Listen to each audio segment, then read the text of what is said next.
This is NC Spin, an unrehearsed discussion on issues of interest to North Carolinians. Now, here is your moderator, Tom Campbell.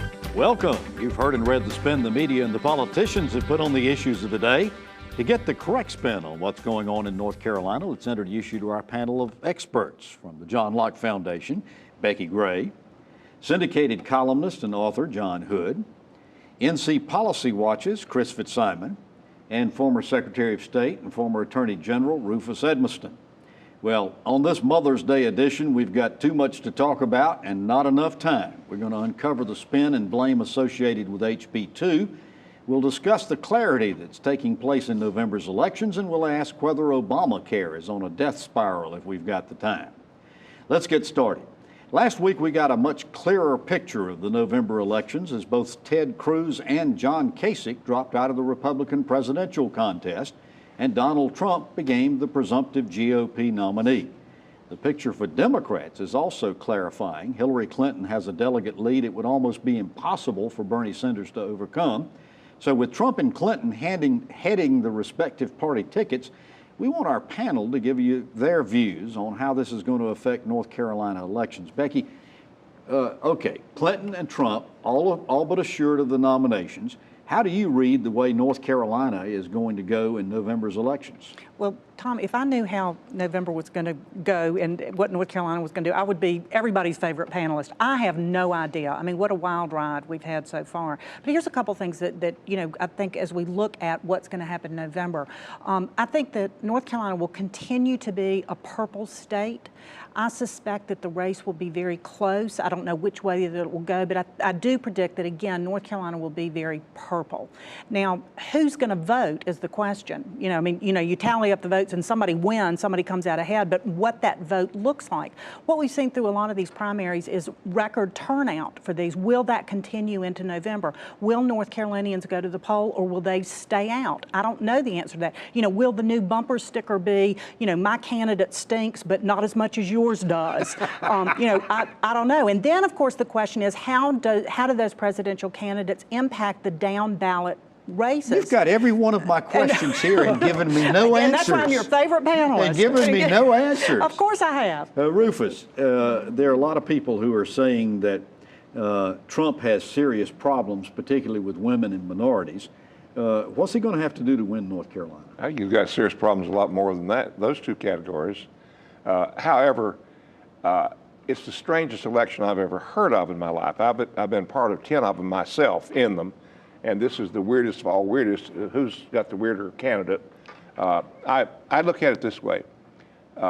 If Trump implodes, which we've all thought he might one time or another, he never has, I agree with Becki. It's going to be a very close race, and it will depend on who can remove some of the negatives that both of those candidates have to make them likable enough to get enough votes to win. And again, you didn't tell me anything. I'm not going to predict that because I would love to say that Donald Trump is not going to win. John, maybe you can help me here. Clinton's got a lot of baggage also that she's bringing into this. What's she going to have to do to win North Carolina? Well, look, this is a little bit like, imagine the Democrats in North Carolina have a big shackle around their collective ankle, and it's got a heavy weight that says Hillary Clinton on it. And it sounds really, really bad. It looks like they're not going to win. Until you look over to the other side with the Republicans and a big shackle and two heavyweights on it that they have to drag along. I think right now Clinton has an edge over Trump in North Carolina. I think that based upon polling. I think that based upon internals.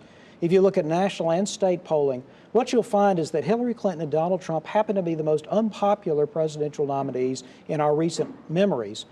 The public doesn't like either one of them. The public doesn't trust either one of them.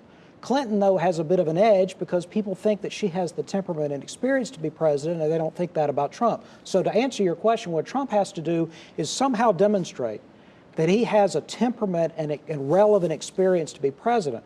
He wasn't really forced to do that during the Republican primaries. He wasn't vetted at all during this campaign. Well, the media gave him billions of dollars. But by the way, Trump benefited from billions of dollars in in-kind contributions from corporations. Yeah, That's TV. how he won. Yeah. If we didn't have a Citizens United world, all candidates will be like Donald Trump. They'll be elected by the media. Okay, I subscribe to what John is having to say. So here's the question. I'm sorry about that. Are Hillary Clinton and are the Republicans going to be running away from Donald Trump during this election, and are the Democrats going to be running away from Hillary Clinton? I think the Republicans will be running a lot faster from Donald Trump than the Democrats are from Hillary Clinton. Hillary Clinton does have high negatives, but nowhere near the negatives that Donald Trump has. I don't believe that people have questions about Hillary Clinton's credibility. They don't have questions about her knowledge of foreign affairs, her experience in the White House, her experience in the U.S. Senate. She's a proven commodity. You can disagree with her, but you know where she stands. She's reliable. She's trustworthy on big issues, and people know where she stands. Donald Trump is a wild card, and I'll guarantee you that during this general election campaign, there will be dozens of times where Donald Trump will say crazy, offensive, crude things, and people will go up to Senator Burr and Governor McCrory and say, you said you pledged to support the Republican nominee. Your candidate for president is saying X. What do you think about that? That's going to be a big part of this campaign, and it's not going to help Republicans. So you think it's more likely the Republicans will run away from Trump Absolutely, than I do. Clinton? Absolutely, I do. With the Democrats? I think that this will be a familiar story, though the roles will be reversed. This will be like back in the 80s when Democrats were on the ballot and the presidential candidate was considered to be somewhat radioactive, and they made sure they were on the other side of the state whenever their presidential candidate showed up. Becki, I don't know anybody who would not understand that phenomenon better on than this Rufus. panel. Well, I know this. My mama worn out a lot of switches on Donald Trump's foul mouth. I can promise you that. But having said that, he has run away with this Republican primary. And, the polling has been inaccurate in many cases because a lot of the polling is of likely voters, and people are coming out of the woodwork who are not likely voters to vote for him. So there's all this talk of people don't like Donald Trump, they're not going to vote for him, but they have been. But let's also be clear that Donald Trump didn't come out of nowhere. He did sort of on the political scene. He was a featured speaker at the state Republican Party convention in 2012. He was a featured speaker when he talked about Obama wasn't born in America, might be a Muslim. In 2015, he was a featured speaker at the state Republican Party convention, and he talked about the immigrants being rapists and murderers, the offensive remarks that he said later.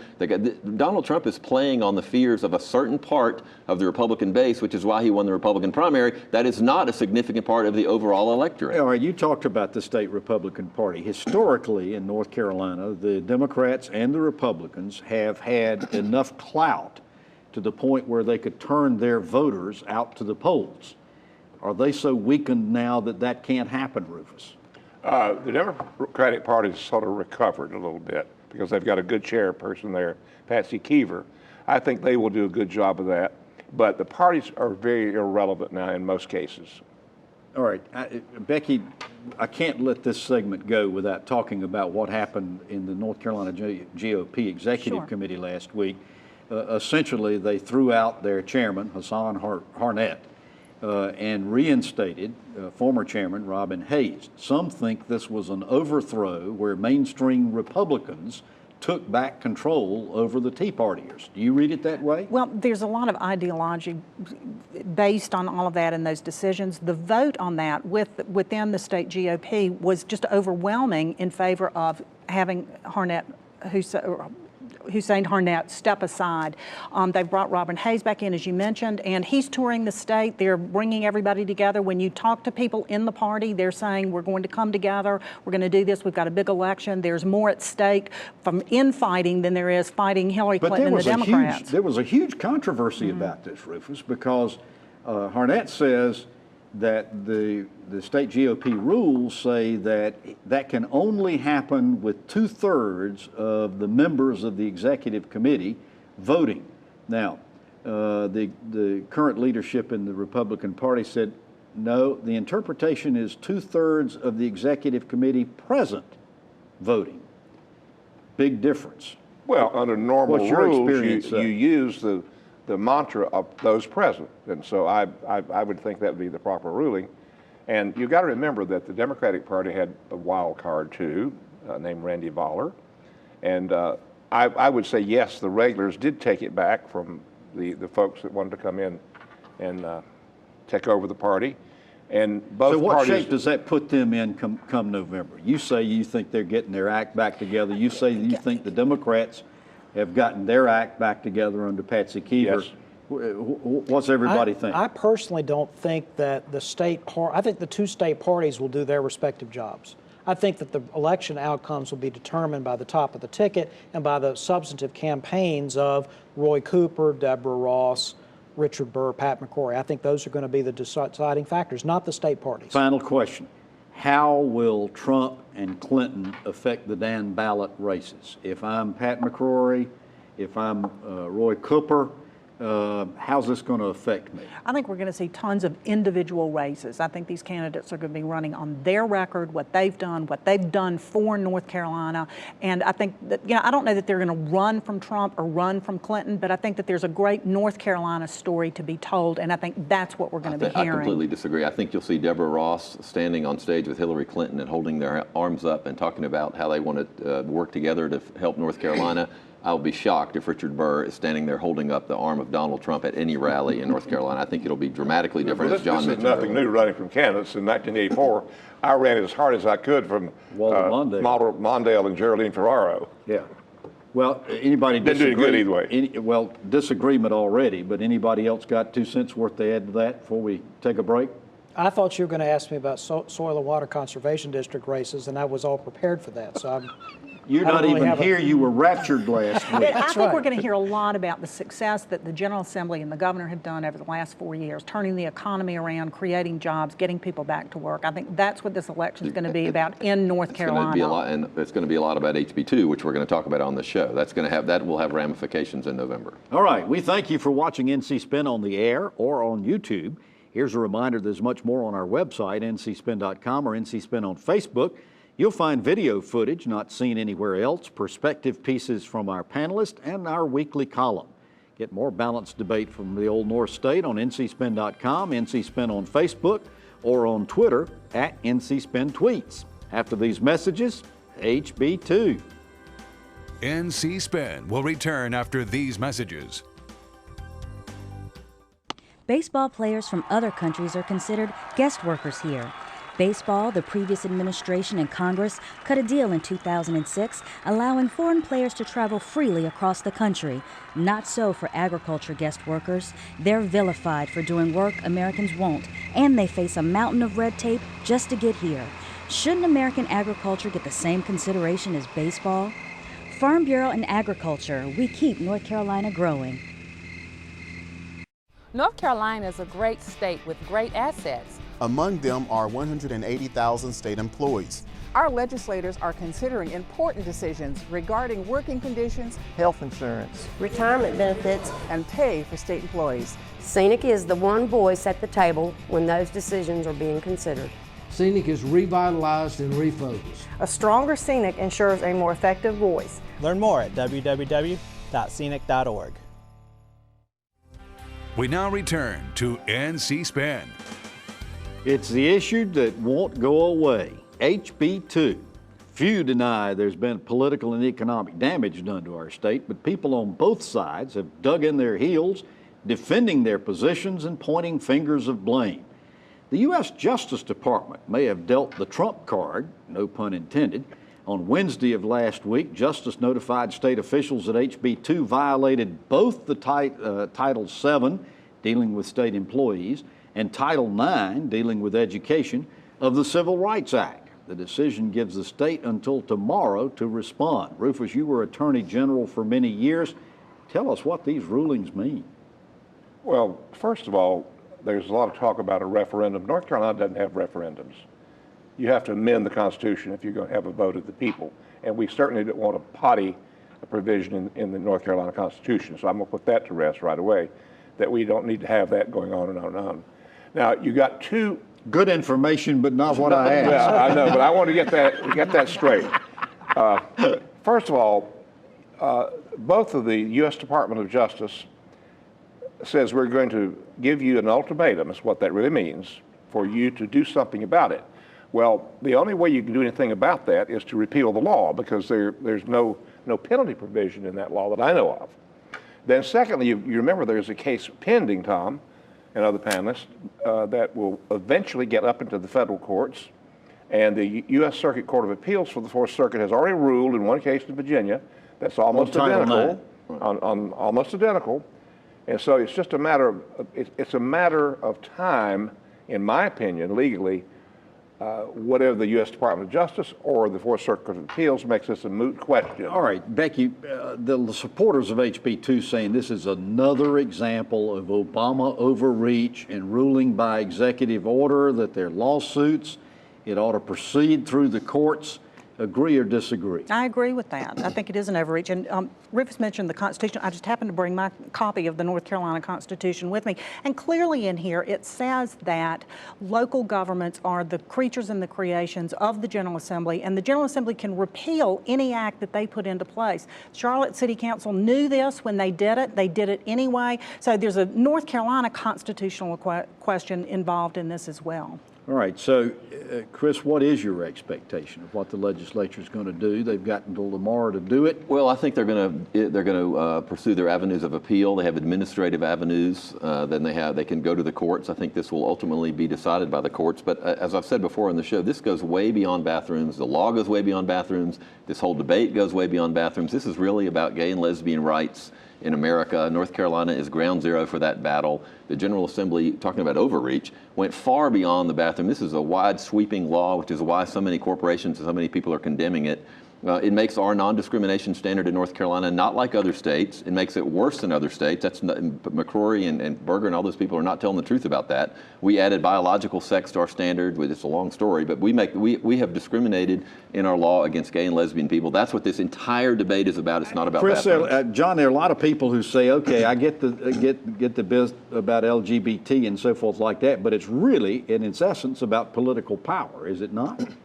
Well, partly. I mean, there is an actual dispute that has been going on for some time, and then there's all the political jockeying for position and pressure tactics and boycotts and bullying on both sides.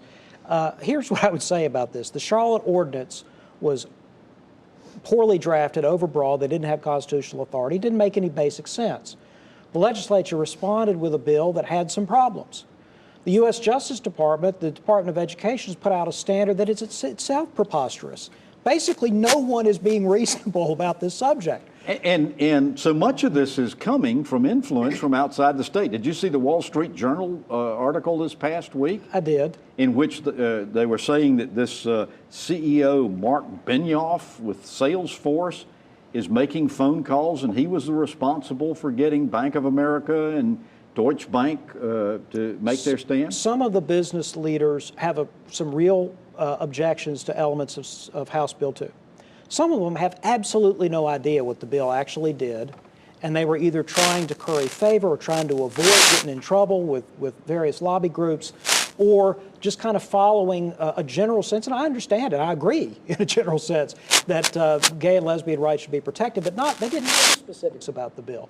So I think a reasonable conversation in North Carolina would involve how are we going to accommodate transgender people in, not just in bathrooms, which is actually sort of the easy problem, if there is a problem. It's actually locker rooms and showers and changing rooms where you have some genuine differences of opinion. But that discussion needs to be held with everybody at the table, does it not, instead of just in the legislature, Rufus? It certainly does, and I agree with John very much that both sides have acted very childish on this, with coming up with the worst case scenarios that has done nothing but build hatred on both sides, accusing one another of not having. I've got to step in for a second because there was a vote. There was a vote on the House floor to add gay and lesbian people to the state the employment discrimination public accommodations law. What that in effect means is right now in North Carolina, a hotel can't say, I'm not going to rent a hotel room to you because you're black or you're Jewish. But I can say, I'm not going to rent a hotel room to you because you're gay.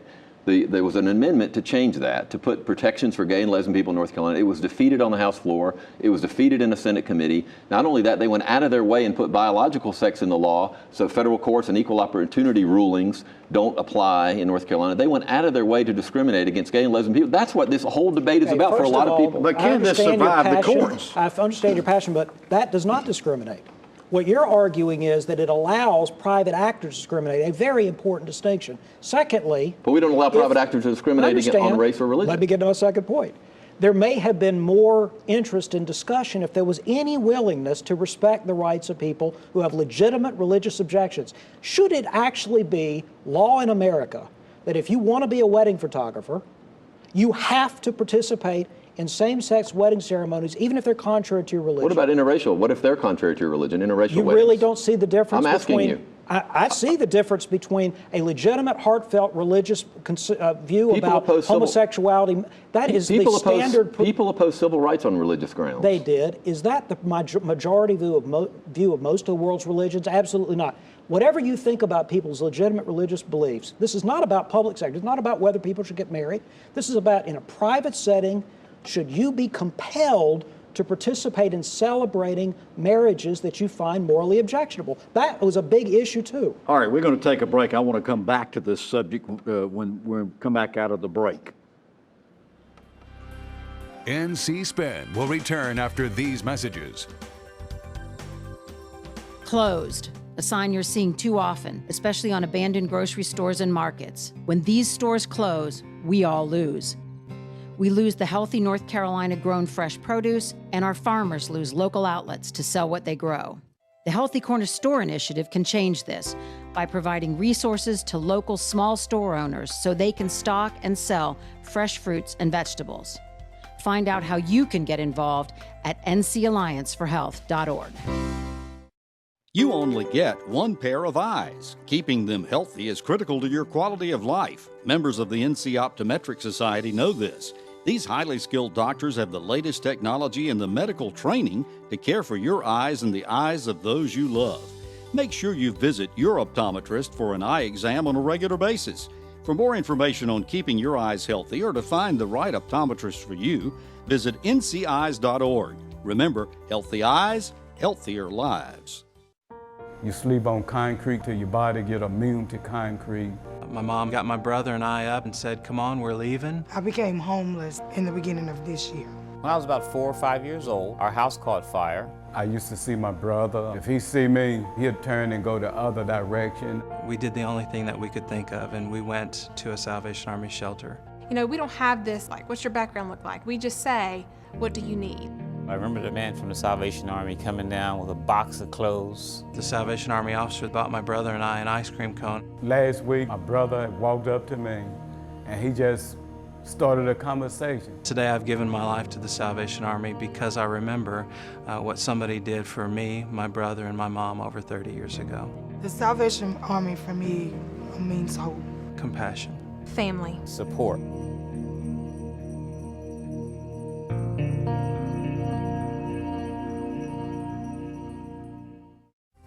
We now return to NC Spin. I want to continue the interesting discussion we've been having on HB2. Okay, Becki, so the ball is now in the legislature's court. Are they going to repeal HB2? What are they going to do with it? Well, what we've seen so far, and of course they have to let the Justice Department know something by tomorrow, but what we've seen so far is they're not interested in repealing it. They believe that our state constitution gives them the protections to do what they did.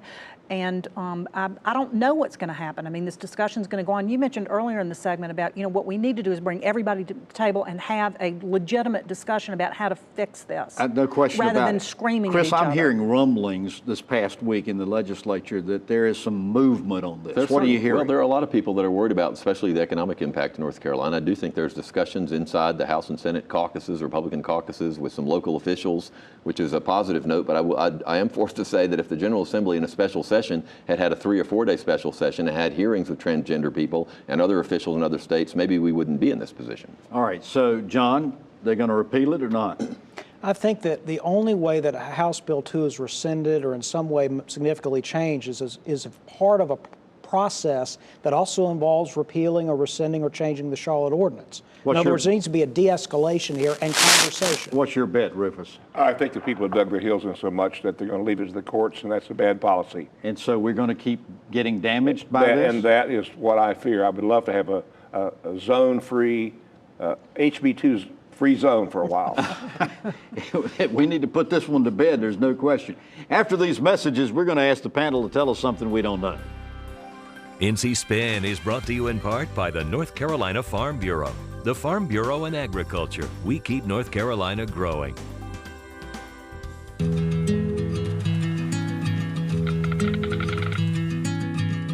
The cost of everything has gone up dramatically over the last 75 years.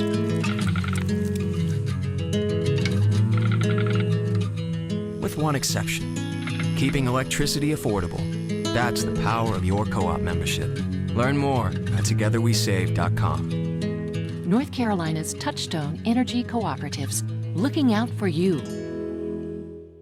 It's a fact, patients who receive care in the medical home from a trusted family physician reduce healthcare costs through prevention, early detection, and affordable management of high-cost chronic diseases. Every dollar invested in healthcare matters. Let's invest them wisely. Building on North Carolina's medical home model, better health begins with a medical home, a trusted family physician, the best return on our healthcare investment. Learn about the importance of medical homes at ournchealthcare.com. Closed, a sign you're seeing too often, especially on abandoned grocery stores and markets. When these stores close, we all lose. We lose the healthy North Carolina grown fresh produce, and our farmers lose local outlets to sell what they grow. The Healthy Corner Store Initiative can change this by providing resources to local small store owners so they can stock and sell fresh fruits and vegetables. Find out how you can get involved at ncallianceforhealth.org. All right, let's ask the panel to tell us something we don't know. Chris? There's been a lot of publicity about President Obama's pick, Merrick Garland, for the U.S. Supreme Court. President Obama recently had nominated Patricia Timmons Goodson, a former state Supreme Court justice, for the federal district court in eastern North Carolina. That is the longest running vacancy in the country. It's been vacant 10 years. There's never been an African American appointed. Disappointingly, Senator Burr said immediately he was going to block that nomination too, which I think is outrageous. That area needs representation. Goodson is very qualified. He said Obama's appointment was political. Right. I think that is going to come that's going to come back to haunt Senator Burr. All right, Rufus, tell us something we don't know. Broken record. The ignition interlock to keep drunks off the road. I think this session will take it up and they'll finally pass it. Finally. Finally. You've been talking about that how many years? As much as I have Dick's Hospital. Becki, tell us something we don't know. Coming up on July 7th, when we have the primary, I think probably the most important race in that, and perhaps the most important race moving forward in November, is the judicial race. A lot of these issues we've talked about tonight, in addition to property rights, redistricting, opportunity scholarships, education, all of those things are ultimately decided by the courts. The North Carolina Supreme Court, that one seat that will be up for election in November, in my opinion, is the most important election we'll have in November. And we still don't have a final ruling on that, do we? Right. Mm-hmm. All right. John, tell us something we don't know. As far as I can tell, the presidential race this year will feature the oldest major party nominees ever. Hillary Clinton, if she were to be elected, would be pretty much the same age as Ronald Reagan, 69 if she took office. Donald Trump would be 70. The spring chicken in the race is Gary Johnson, the likely Libertarian nominee. He'd only be 64. Gary who? Gary Johnson. John's first cousin. Exactly. Well, you've heard our spin on the issues of the day. To stay informed all during the week, give your feedback, and read my weekly column, visit our website at ncspin.com or catch NC Spin on Facebook. And join us next week when we'll have more balanced debate for the Old North State. Until then, happy Mother's Day. Stay informed and watch out for the spin.